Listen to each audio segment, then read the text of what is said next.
안녕하세요. 찾아가는 변호사들의 유환 변호사입니다.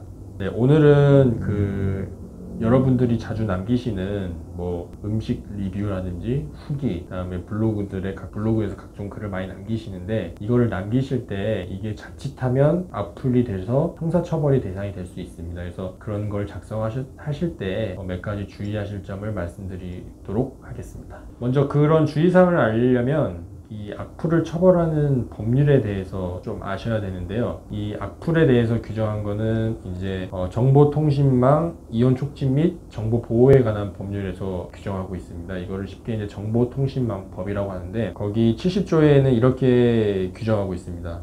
이제 악플이 되기 위해서는 먼저 타인을 비방할 목적으로 공공연하게 사실을 적시해서 다른 사람의 명예를 훼손하는 자를 처벌하고 있고요. 그 다음에 타인을 비방할 목적으로 공공연하게 거짓의 사실을 적시해서 타인의 명예를 훼손하는 자를 처벌하고 있습니다.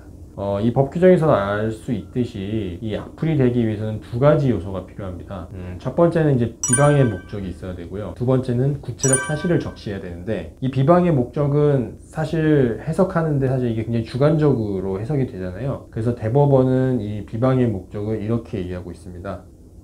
가해의 의사와 목적, 그리고 이 가해의 의사와 목적은 이를 드러낸 사실의 내용과 그 다음에 성질, 그리고 그걸 표현의 방법, 그리고 이 사실을 적시함으로 인해서 침해되는 명예훼손의 크기, 정도, 여러 가지 사정을 고려해서 글쓴이의 가해 의사가 있었는지 없었는지를 판단하겠다, 이렇게 좀 판시를 하고 있습니다. 이 사실 비방의 목적을 방어하기 위해서는 사실 여러 가지 방법이 있는데, 가장 좋은 방법은 이 글쓴 의도를 잘 소명을 하는 게 중요합니다. 만약에 내가 명예훼손죄로 고소를 당하게 되면 나는 이 글을 작성을 할 때 비방의 목적이 없었다, 이렇게 항변을 해야 되잖아요. 방어를 해야 되잖아요. 근데 이거를 단순히 내 비방의 목적이 없었다, 나는 정말 좋은 의도로 한 거예요, 이렇게 얘기하는 것보다는 가장 중요한 게 이게 공공의 이익이 있었다. 그러니까 내 글이 나의 주관적인 가해 의사나 어떤 그 상대방을 가해할 의사 목적이 아니라 내 글이나 내 리뷰를 보물로 함으로써 다른 사람들한테 의견을 전달하고 토론의 장을 만들고 그런 의도가 있었다, 이렇게 좀 방어를 하셔야 됩니다. 그래서 이제 그런 방어를 하실 때는 당연히 변호사 도움을 받으시는 게 좋으시겠죠. 변호사는 이런 거에 이제 아무래도 전문화된 분들이 많으니까 그런 거를 좀 생각을 하셔서 이제 그렇게 방어를 하셔야 되고요. 그리고 이 비방의 목적을 판단하는 데 있어서 이제 대법원 판례가 굉장히 많은데, 이제 정말 글 쓴 사람의 주관적인 의사, 이 글을 왜 썼을까, 그런 걸 좀 많이 보고 있어요. 그래서 내가 비방의 목적이 없었다라고 소명을 할 때는 그런 경위에 대해서 잘 쓰셔야 됩니다. 내가 이 글을 왜 쓰게 됐는지, 나 정말 순수한 의도로 썼다, 다른 상대방에 대한 감정은 없었고 정말 이 선의의 목적으로 썼다, 이런 거를 잘 소명을 하셔야 됩니다. 그리고 이제 두 번째는요, 늘 올린 그 SNS 있잖아요. 그거의 파급력을 많이 보는 것 같더라고요, 법원에서는. 그래서 그 파급력이 크면 클수록 이 비방의 목적을 좀 더 엄격하게 해석하는 거죠. 그래서 파급력이 굉장히 크면 좀 개인적으로 생각할 때는 이게 작은 표현이라도 이거에 인해서 피해본 사람들의 어떤 그 침해 정도가 굉장히 크기 때문에 이걸 좀 법원에서는 엄격하게 보고 있습니다. 그래서 만약에 내가 쓰는 글이 단순히 내 개인을 운영하는, 또 몇 명이 안 보는, 구독자 수가 많이 없는 그런 블로그에 올린다 그러면 그 수위가 다소 좀 강하더라도 좀 관대하게 판단하는 것 같고요. 만약 같은 표현이라도 그것이 구독자 수나 파워 블로거들이나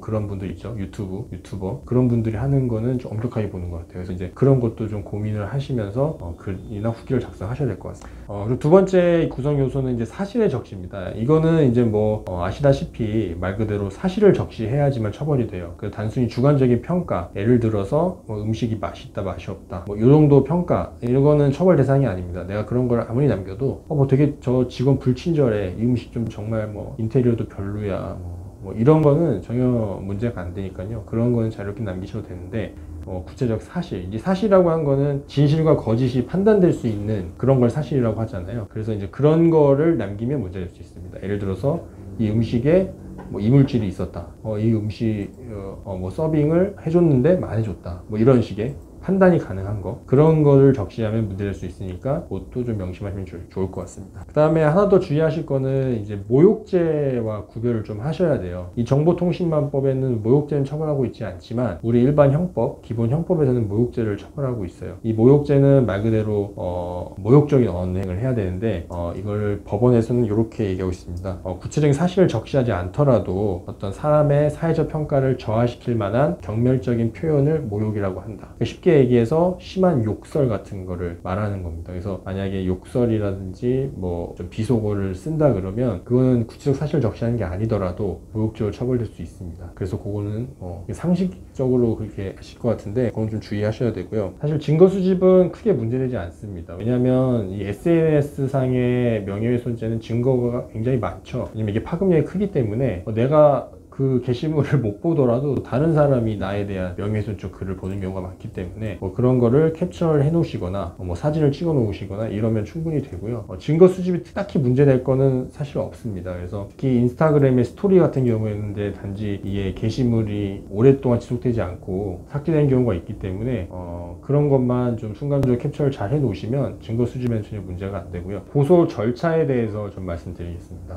고소 절차는 뭐 다른 범죄랑 유사합니다. 그래서 피해자가 거주하시는 곳 관할 경찰서에 고소장을 작성을 하셔서 접수를 하시면 됩니다. 그래서 고소장을 어떻게 작성하는지에 대해서 궁금해하시는 분들이 많은데 기본적으로 고소장은 이제 그걸 받아본 수사기관을 위해서 작성하는 거잖아요. 그러면 수사기관의 목적에 맞게, 그러니까 내 고소장을 읽고 딱 한눈에 이게 뭐가 범죄가 되겠네, 어떤 법률에 위반이 되네, 그리고 이 구성 요건, 그리고 이 법률을 처벌할 수 있겠네, 피의자를, 이런 거를 딱 수사관님이 한눈에 알아볼 수 있도록 작성하는 게 사실 제일 좋거든요. 그래서 이제 고소장을 작성하실 때는 뭐 여러 가지 도표라든지 이런 걸 정리를 하셔서 작성하는 게 좋습니다.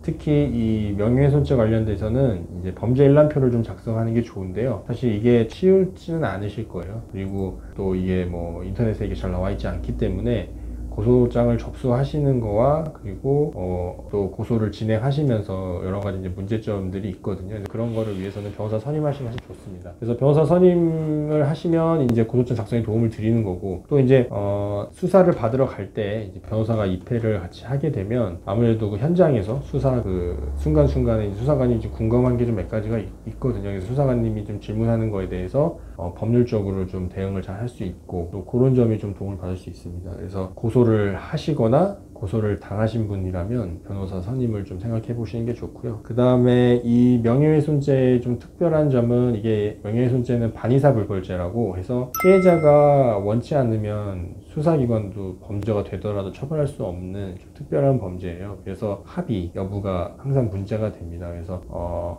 합의를 이제 수사기관에서는 합의 여부에 대해서 물어봐요. 합의 의사가 있는지, 합의를 하려면 얼마의 금액을 할 수 있는지에 대해서 물어보기 때문에 그때도 사실 변호사 선임을 하시는 게 좋습니다. 합의를 위해서더라고요. 왜냐하면 합의라고 하는 거는 사실 당사자가 하는 것보다 제3자, 그러니까 대리인을 통해서 합의 의사를 전달하고 합의 금액을 조율하는 게 합의를 하는 입장이나 그리고 피해를 합의금을 지급하는 입장에서도 도움을 받을 수 있어요. 네, 그렇기 때문에 변호사를 선임하시는 게 좋습니다. 특히 명예훼손죄 같은 범죄는 결국에 합의 문제가 가장 큰 마지막 걸림돌이 되거든요. 그래서 그런 걸 잘 해결하기 위해서는 변호사를 선임하시는 게 좀 추천드리고 싶습니다. 네, 오늘은 정보통신망법에서 규정하고 있는 명예훼손죄에 대해서 간략히 말씀드렸고요. 또 다음 시간에 더 좋은 콘텐츠로 찾아뵙도록 하겠습니다. 감사합니다.